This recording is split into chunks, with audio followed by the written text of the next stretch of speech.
This is Dr. Jacqueline Duget, and you're listening to What is Black Podcast, where we have conversations about raising African American children and the intersection of race, culture, and identity. Hi, everyone. Welcome to What is Black Podcast. This is a special series of episodes. Today's episode is part one of a two-part discussion about disciplined kids, and we'll be talking about spanking as a form of discipline, and also the new American Academy of Pediatrics policy that came out about effective discipline November of 2018. Hope you enjoy the conversation, and please feel free to share your comments on social media after the episodes air. I'd love to hear your thoughts about our conversation. So welcome to another episode of What is Black Podcast. I am excited to have my special guest today, Dr. Stacey Patton. So welcome, Dr. Patton. How are you doing today? I'm well. Thank you for having me. Dr. Patton, before we get started on our discussion about corporal punishment, I was wondering if you could share with our listeners a little bit about your professional background and who you are. Mm-hmm. So I am a multimedia journalism professor at Morgan State University, trained journalist. I've written for publications such as the New York Times, Washington Post, Baltimore Sun, Al Jazeera, the Chronicle of Higher Education, primarily about race and higher education, child welfare issues. I'm also a child advocate whose work focuses on the elimination of corporal punishment as a parenting strategy. I've written 2 books on this issue with a primary focus on corporal punishment and its historical origins and evolution in the African American community. So I travel around the country doing trainings for clinicians, social work students, folks in the legal community, particularly those who work in juvenile justice, and do trainings on cultural competency, racial disparities in child abuse cases, foster care services, and so on. So that's awesome. So, before we started our conversation, I shared that one of the reasons why I wanted to do this podcast, one was because I'm a pediatrician, and the American Academy of Pediatrics recently came out with a policy statement, effective discipline to raise healthy children, that really, the policy statement, the AAP does not support corporal punishment, right? So, and promotes more positive discipline or other strategies for disciplining. But I wanted to talk a little bit about, again, you mentioned the historical context of the use of corporal punishment. But first, I guess before we start, I think people know, but if you could just tell us a little bit about exactly what is corporal punishment. So it is defined as striking a child and with the goal of teaching. This can include hitting the child on the backside with a hand or some other object. It also includes pinching kids, popping them, all the semantics that people like to use to describe, striking a child's body. It could also include things like making a child kneel on rice. So you see those sorts of things in different cultures.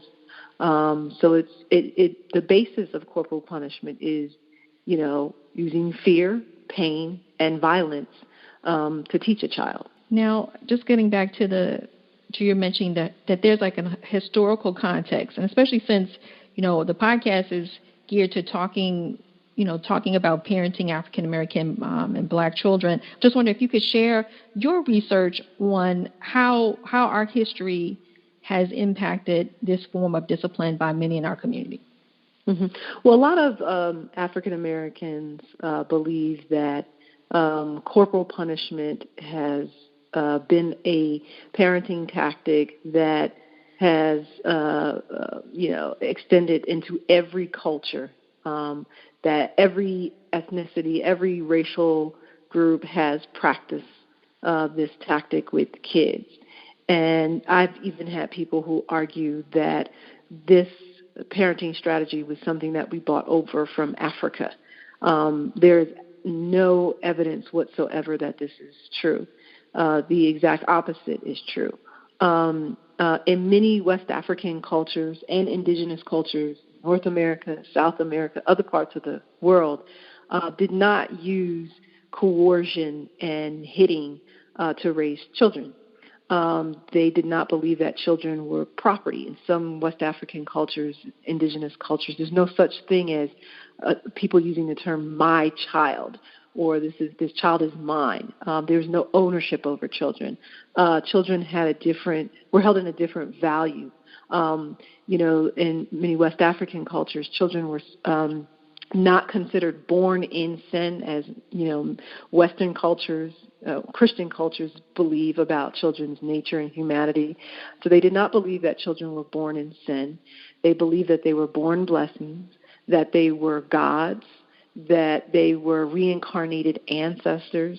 The Nigerians would name their sons, things like Babatunde, father has returned.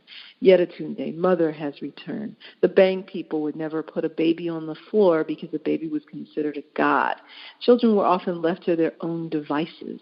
And so when Europeans encountered West African and other indigenous peoples and saw that their children were not being parented in the same sort of way or regarded in the same way as Europeans were regarding their own kids, as savages, as, animals, as not even biologically distinct from adults. They were completely perplexed by this. So they would say these people let their children run wild. So this became grafted into the racial discourse to justify enslaving people of color and colonizing them and interfering with their familial practices. And so I try to get people to understand that, corporal punishment is a parenting strategy that is not native to Black people, was not part of our cultures prior to contact with Europeans, who took until the 16th century to recognize the differences between, adults and children. And so corporal punishment, or whoopings as we like to call it in Black culture, is a byproduct of historical processes, of colonialism, of slavery, and our indoctrination into a bastardized form of Western Christianity. Because our ancestors who ended up on those ships, none of them were Christians. They were Muslims. They were practicing traditional West African religions, worshiping orishas, holding children in high regard. But slavery transitioned Black children into chattel, into property. And the system was able to thrive based on the reproduction of Black children and Black parents, preparing their kids for the harsh realities of slavery, which included coercion and violence and fear and beatings.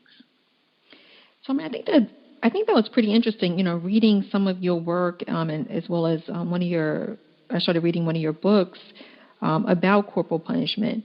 And I was taken aback by how you kind of pieced together that history, right? Not that you pieced together, but your research really kind of lays out how those historical traumas inform practice.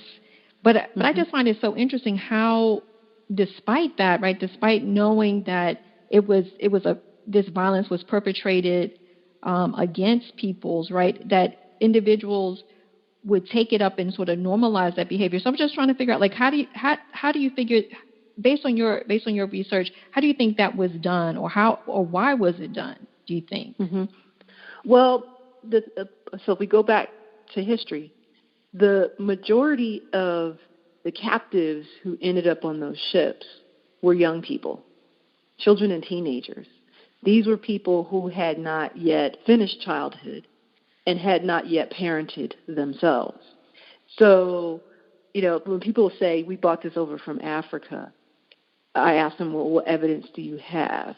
Because if we had all come from the same tribes, the same countries, spoke the same language, held the same conceptions about childhood, held the same religious conceptions, and came over here with the same universal blueprint for how to discipline children that went uninterfered with by white people, then we could make that argument. But that's not what happened to us. Mm-hmm.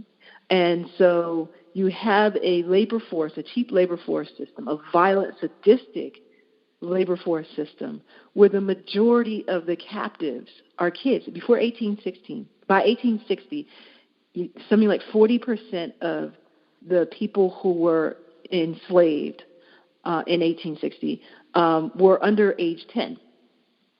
And so when we look across up to like age 18, the majority of folks who were enslaved were kids.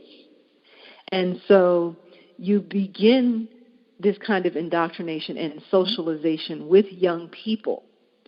And so you create a kind of elusive black parenting where you convince enslaved mothers and fathers that they have some power over their children's destiny. The only power they really had was the ability to prepare their kids for the harsh realities of slavery. It's better for me to beat you than the slave master to do it because they're going to hurt you worse. So, this extended to Jim Crow as well. Okay. I beat you so you're not lynched. And so you have the same lore continuing today when black parents say, I beat you so the cops won't do it. Then our comedians joke about it. Our preachers stand in the pulpit and preach about it. We have this nostalgic idea that back in the day, kids were better behaved, our communities were better because the whole village could beat you. And so those myths are what sustain this. And people are convinced that they've turned out to be good people, that they're not in jail, that they're not dead, that they're not on drugs, that they have a job, that they're successful because somebody beat them. And again, I find that fascinating. I mean, I'm a product of that. I mean, I can tell stories of when, I was younger, my parent, that was a form of discipline. And essentially, I don't think it necessarily was always the first form of discipline. I think in some cases it's true families sort of have like an escalation, right? I remember like, okay, I'm gonna give you the third, this is your third warning. And then there's kind of like, the setup. It's like, all right, I told you this. So this is, now this is it. Like this is the last straw. So then I received a spanking. And I mean, I remember like, yeah, I didn't like them. But again, I think too, I have fallen into that perpetuating the myth about, I came out, I can say I'm a fairly successful, I'm an educated woman, and I'm a product of that parenting. And I'm just wondering, what would you say about, to some families, and I guess in defense of, continuing the use of corporal punishment? Again, not only the fact that their child or they themselves were, successful and are doing well in society, but the fact that maybe, if they had a loving home, they were loving parents, and does that sort of maybe offset some of the negative impact of the corporal punishment? Absolutely not. This has been an argument that has actually even been made in a few black professional circles. Okay. What you're describing is trauma bonding. Okay. It's, I'll hear parents say, well, I give warnings first, just as you've outlined. Mm-hmm. Or I sit down and talk to my child and tell them why I'm going to hit them, which sounds sadistic to me because it's like once you've sat down and had this conversation, where do you get the drive to then go ahead and hit anyway? I spank my kid and then I hug them afterwards and tell them and talk to them and tell them why, I had to do what I had to do. And so what happens is when you're doing this to a child whose brain is developing between age 0 and 24, that's the brain development period, and, you're causing this negative biofeedback in your child's body, cortisol, fight or flight response, which can also lead to inflammation in the body and chronic health issues that, pediatricians like yourself and other doctors see in their exam rooms. But psychologically, you've got this person who is supposed to love and protect you, telling you that I hit you because I want to protect you. I'm hurting your body to keep you safe. I'm hurting your body to prevent somebody else from hurting your body even more. I'm hitting you because I love you. It's trauma bonding. It's helping a child's brain to rationalize and make friends with and justify, assaults against their body. In no other type of relationship would we make this type of argument. Never. And so that's why you get so many people who grow up and say, oh, well, I was bad. I deserved it. I'm successful today because somebody beat me. I'm not in jail today because somebody beat me. It's brainwashing. It's akin to Stockholm syndrome. And it also falls in line with the slave master's logic that the only way to make black people successful, law-abiding, civilized, good people is to process their bodies through violence. So for black folks doing this is a form of internalized racism. And it's hard for people to look back at their parents and say, that hurt. I didn't like it. I know my parents loved me, but when they hit me, it didn't feel like love. It damaged me. Perhaps today I have emotional regulation issues because I was hit as a kid.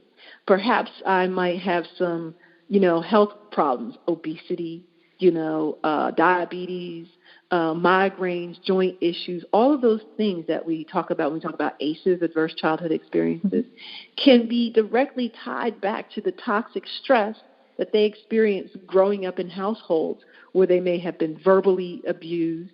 They may have always had to be hyper-vigilant because the specter of violence was always there, that somebody put their hands on them. So we need to start looking at this in a holistic way and acknowledging, if we're going to heal, if we're going to change behavior, we've got to first admit that we were traumatized. But it's taboo in our culture to look back at our parents and say, they hurt us. They did this thing that was not good for our health, was not good for our spirit, not good for our emotions, not good for our communities, because you've got traumatized kids who are being hit, and then they go into the streets and they're violent.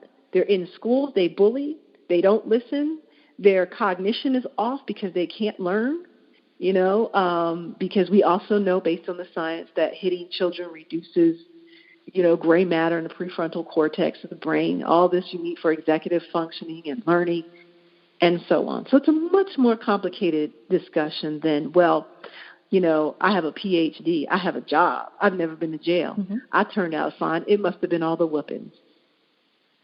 So, but what I think what's also interesting in doing some of the research for the podcast and also the research that undergirds the AAP policy is that there's still a high percentage of Americans across the board racially that still, think that corporal punishment is effective. So how do you address that issue? Unfortunately, I think in some of the studies, like you cite in some of your articles, a Pew study, 2015 Pew study, and there's also a Child Trends study from 2016 that showed that African American females and males have higher percentages versus other racial groups for thinking that maybe spanking's effective.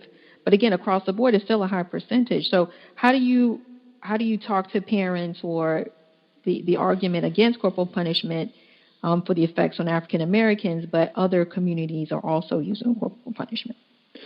So yes, it's true that corporal punishment is, a parenting practice that spans race and ethnicity. Upwards of 80% of Americans admit to hitting their kids. We have 18 states that allow paddling in public schools. Those are primarily in the South, where the biggest proportion of black children attend schools, and they're also the former states that they're also states that had high numbers of lynchings in the past, so it correlates in that way. Every state, with the exception of Iowa and New Jersey, allows corporal punishment in private and charter schools. So we are a country that, it continues to embrace hitting children. It is legal. Every state has a law that defines how you can appropriately strike a child's body, just like it used to be for women who were hit by their husbands. There were laws to show you how to do it the proper way. We are a violent country. Our founding was violent. It is the lifeblood of this country. You cannot reproduce certain kinds of hierarchies, racial hierarchies, gender hierarchies, and so on, without first destroying children. A white supremacist society requires that children are destroyed physically, intellectually, and spiritually, so that they grow up to recycle the logics of inequality and discrimination and so on. I point out to folks that there are over 80 countries where corporal punishment against children is banned everywhere, in schools, in the home, and so on. There's about 100 that ban it in schools. So what those countries are seeing is less violence, less bullying, lower suicide rates, and so on.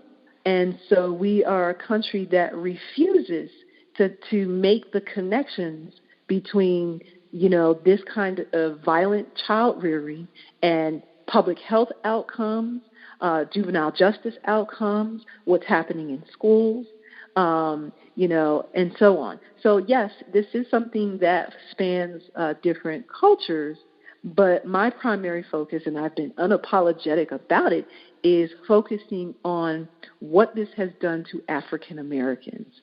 And white folks have Dr. Spock and have, other scholars and advocates who have been exploring this issue since the 1960s.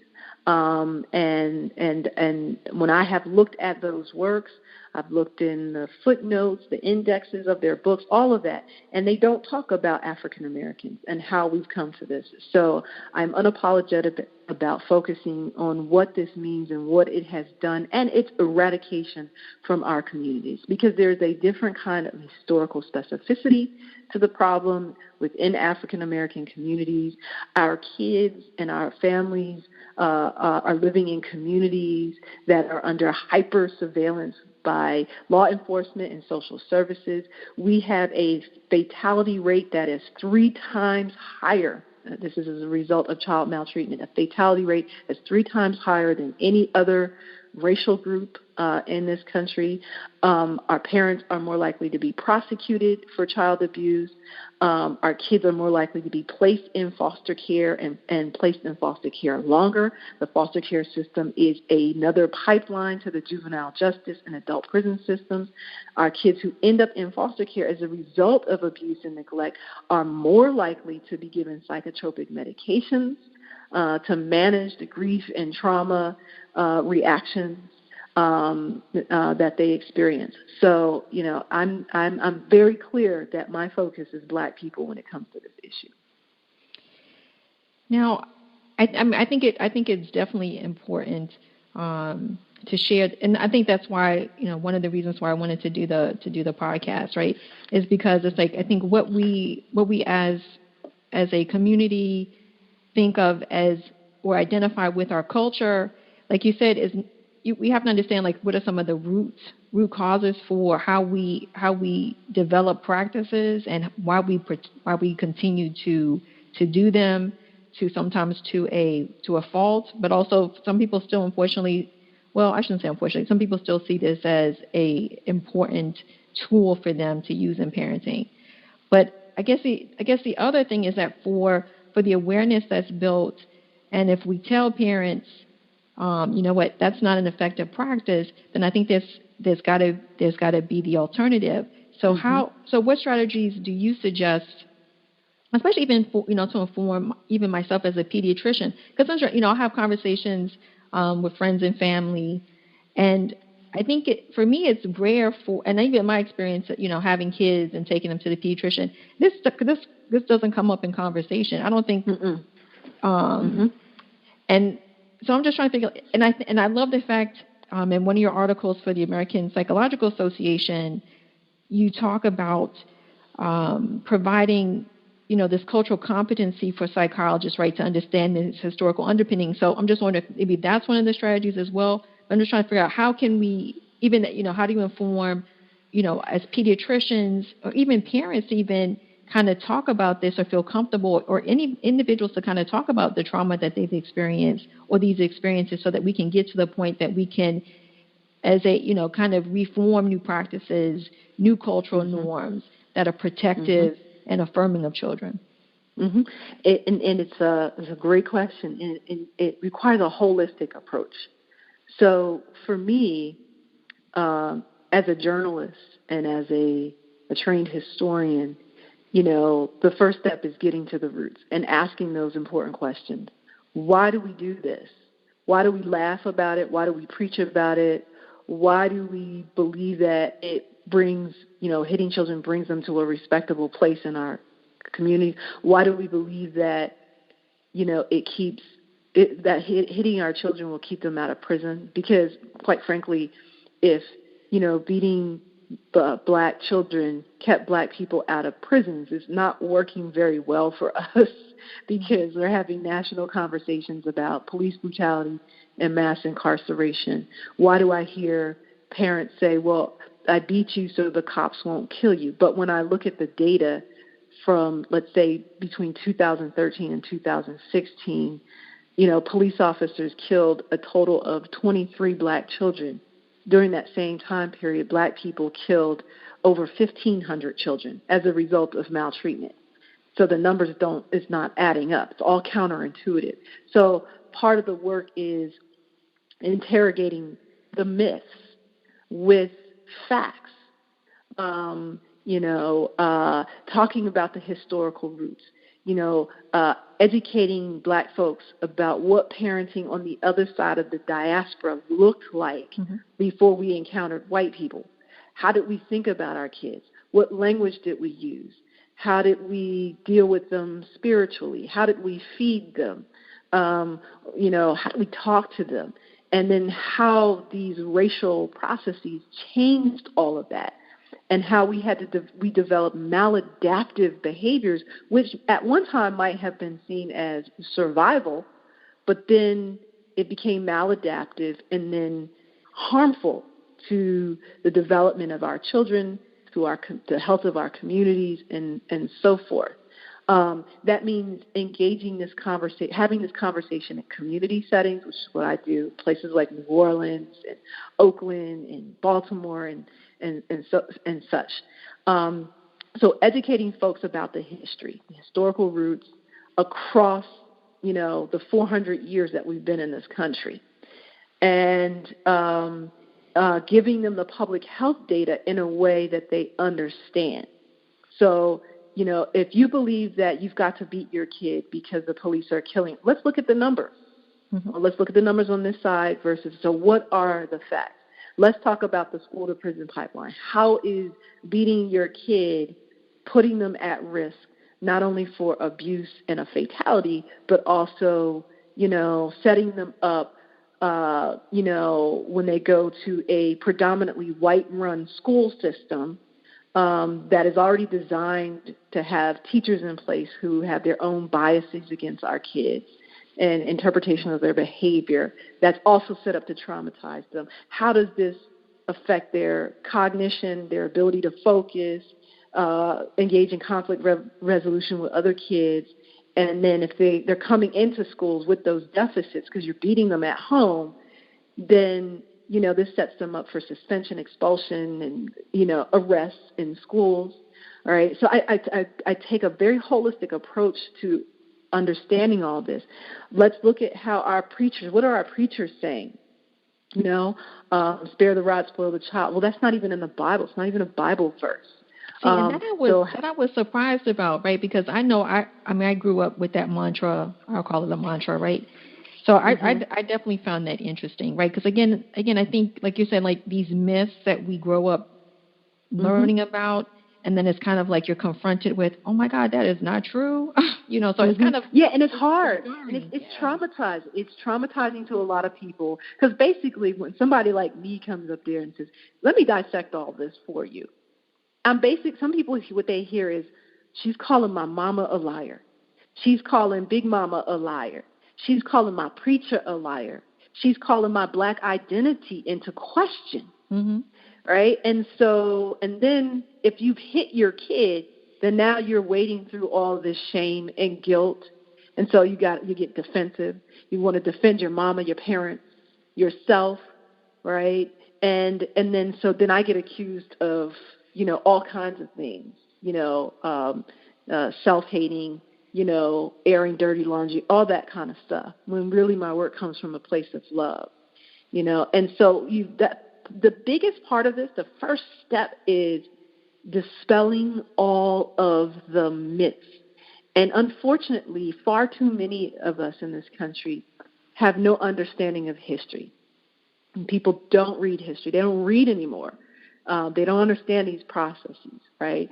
And then once you understand the foundation, and then you bring folks to the present and say, okay, why do our comedians joke about beating babies, whether it's Kevin Hart, whether it's Bernie Mac, Bruce, or some of these other comedians? Why is that funny? Why do we laugh at grown-ups doing violence to black children at different developmental stages? Why? And interrogate that. Our ministers, why do they misinterpret Scripture? Why do they use a Bible that was not native to our West African ancestors to promote violence against children? And what are the consequences? So we have to go through, you do a kind of like a cultural autopsy on this to interrogate all of this. Now, with the pediatricians, unfortunately, what I have found, and I've done a number of grand rounds at medical schools like Columbia University, Tulane Children's Hospital. So I've done a number of these grand rounds, and I have been absolutely stunned to discover that many pediatricians, veteran pediatricians, and even residents have never even been trained on ACEs, adverse childhood experiences, that they have not been taught the physiological and psychological side effects of corporal punishment. Like they don't know the connection between, fight or flight and its impact on, digestion and elimination and the heart and brain development and inflammation in the body. Like I'm not a medical person, and I'm standing up there teaching pediatricians on how to become familiar with the, side effects of corporal punishment, and then how you talk to families, how you have that conversation very quickly and efficiently and in a non-judgmental manner with parents, in the exam room. And so many of them think, oh, well, you got to talk to the blacks and the Latinos and the Chinese and the whites differently about this. No, you don't. A brain is a brain is a brain is a brain. You talk to parents about the harms of hitting the same way you would do you talk about smoking around a kid or lead, paint exposure, or whatever. It is a health issue. And to remain silent about the harms that hitting a child can have on their development, their intellectual development, emotional, psychological, physical development, is against that. What is that? Do no harm. The silence is doing harm to these kids. And so pediatricians need to be trained on the basic science that's been in, the research literature for over 50 years. They've got to be trained on ACEs. That's the next step. And so when pediatricians lead this charge, with parents to say, hey, let me show you this diagram of your child's body. This is what happens to their heart. This is what happens to the pupils when they're afraid. They dilate. This is what happens, in terms of these hormonal rushes that happen through the body. Because a lot of people think about this as abuse. If you don't leave a scar on a child's body, if you don't break a bone, there's no visible sign of injury, then it's not abuse. But the brain, the heart, the immune system tell a completely different story, and pediatricians must become familiar with that and graft that into their narrative during wellness visits with parents. I think that's important. I think, like you said, that holistic approach and really addressing all stages of that child's development and welfare and their different points throughout their lifestyle in terms of family, social interactions, as well as interactions with the health system, which I think is important. And I very much appreciate your time today to to inform and provide information and uplift, because I think it's true. I think people have to know to do things differently, right? They have to know what the alternatives are, and I think this is the beginning of the conversation. And I'm looking to continue the conversation with some of my pediatric colleagues to dive into this topic a little bit more. But again, I thank you so much for all your work and for your time today. And I so appreciate the work you're doing and that you're continuing this conversation. And as I said, I believe pediatricians, particularly Black pediatricians, can really have a powerful role in, addressing this public health issue. The health of our kids and our communities depend on how we treat them, how we treat their bodies, while they're young. If we're going to grow a new generation of Black folks who will thrive, who will be able to confront racism and systemic inequalities, their bodies have to be healthy. Their minds have to be healthy. Their sense of themselves have to be built up and strong. So you all play a huge role in, reversing all of this trauma that has been recycled through the generations. So I'm really happy that you're having this discussion, and I appreciate the invitation. And I think what's nice is that I think you succinctly said everything. It brought to mind that famous Frederick Douglass quote, right? It's easier to build strong children than to repair broken men. Yep. Mm-hmm. And hopefully, this is the beginning of that for many families, that they'll have those tools, those newer tools and knowledge, so that they can help build up their children to be strong. Mm-hmm. Definitely, most definitely. Thank you so much for joining us today, Dr. Patton. All right, thank you very much. Thank you for listening to this episode of What is Black Podcast. Please subscribe, rate, and review us. We're on Apple Podcasts, Stitcher, and Google Play Music. Until next time.